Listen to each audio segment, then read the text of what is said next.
প্রথম প্রশ্ন করেছে, আসসালামু আলাইকুম শেখ। ওয়ালাইকুম সালাম রহমতুল্লাহ। সালাম ফেরানোর পরে সুন্নাত দোয়া সহ আরও অন্য যে কোনো আরবি দোয়া পড়া যাবে কি না?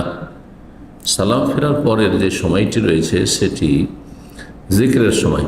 সালামের আগে যে কোনো দোয়া পড়তে পারেন, আত্তাহিয়াত পড়ে, তাশাহুদ, আর তারপরে দুরূদ ইব্রাহিম, তারপরে সুন্নতি দোয়াগুলি যেগুলো রয়েছে দোয়াগুলি পড়বেন।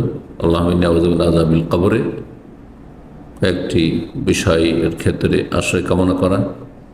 আর আল্লাহুম্মা ইন্নী যালামতু নাফসি রব্বানা আতিনা ফিদ দুনিয়া হাসানা ওয়া ফিল আখিরাতি হাসানা ওয়া কিনা আযাবান নার। আর এছাড়াও যে কোনো দোয়া করতে পারেন, কারণ এই সময়টি হচ্ছে দোয়ার সময়। সালাম ফেরার সময়টি হচ্ছে, সালাম ফেরার পরের সময়টি হচ্ছে জিকিরের সময়। আর সুন্নতে জিকির রাসূলুল্লাহ সাল্লাল্লাহু আলাইহি ওয়াসাল্লাম থেকে প্রমাণিত রয়েছে, সুতরাং তাতেই সীমিত থাকতে হবে।